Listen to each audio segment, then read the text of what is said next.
Assalamualaikum warahmatullahi wabarakatuh. Alhamdulillahirrabbilalamin. Wabihi nasta'in wa ala umuri dunya waddin. Wassalatu wassalamu ala asrofil anbiya'i wal mursalin. Sayyidina wa maulana Muhammadin amma ba'du. Pada kesempatan kali ini saya ingin membahas mengenai 4 jenis air. Jenis air itu ada 4. Yang pertama yaitu air mutlak. Air mutlak itu yang digunakan untuk suci dan mensucikan, seperti contoh untuk mandi wajib, untuk melakukan wudhu agar wudhu kita benar-benar sempurna. Yang kedua yaitu ada air musyamas. Air musyamas itu tuh seperti air yang di dalam bejana yang terkena sinar matahari. Dia suci tapi tidak mensucikan. Yang ketiga yaitu ada air mustakmal. Air ini suci tetapi juga tidak mensucikan. Seperti contoh air yang terkena cipratan air wudhu kita. Seperti contohnya air yang di dalam ember. Saat kita melakukan wudhu, air itu terciprat oleh cipratan air wudhu kita, maka air itu dihukumi dengan air mustakmal. Yang terakhir yaitu ada air mutanajis. Nah, air mutanajis yaitu air yang tidak suci dan tidak mensucikan juga. Seperti contoh air yang kurang dari 2 kolah atau 2 bak.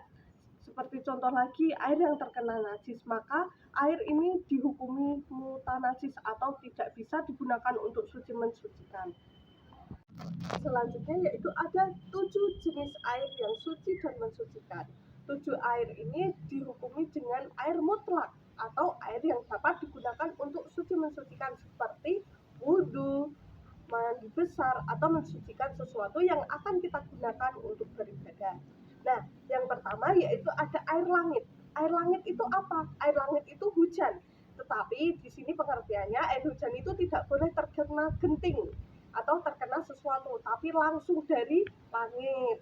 Nah, yang kedua yaitu ada air laut. Air laut itu juga hukumnya suci dan mensucikan karena volumenya atau kualitas airnya yang begitu sangat banyak. Jadi saat kita seperti contohnya ya, saat kita di pantai tidak ada air rawa atau air yang bisa kita gunakan untuk wudhu, kita bisa menggunakan air laut.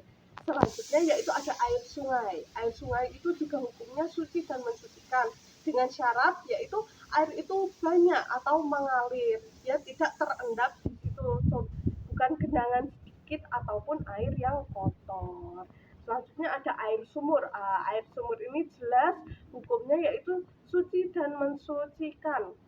Air sumur karena dia ada di dasar tanah dan itu tuh ada beberapa lapisan tanah yang sudah mensterilkan atau yang sudah mensucikan air tersebut. Selanjutnya ada mata air. Mata air yaitu air yang tumbuh secara alami atau tanpa buatan manusia. Seperti contoh waduk itu kan buatan manusia. Nah, mata air ini tuh alami, keluar dengan sendirinya, itu hukumnya juga suci dan mensucikan. Selanjutnya ada air salju. Nah, saat mungkin teman-teman semuanya ke luar negeri nih, tidak ada air yang mengalir atau keran-kerannya mati, tapi pada saat itu musim dingin ada air salju, kalian bisa menggunakan air salju. Tapi untuk di Indonesia itu tidak ada air salju karena kita beriklim tropis. Nah, selanjutnya yang terakhir yaitu ada air embun. Nah, air embun ini biasanya terjadi saat pagi hari, biasanya banyak-banyak embun gitu.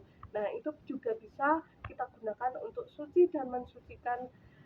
Dan itulah 7 macam air-air yang suci dan mensucikan, yaitu yang pertama ada air hujan, air laut, air sungai, air sumur, mata air, air salju, dan air embun. Itu semua hukumnya air mutlak. Mungkin itu dulu yang dapat saya sampaikan. Apabila banyaknya kekurangan, saya mohon maaf. Apabila ada kelebihan, itu datangnya semua dari Allah.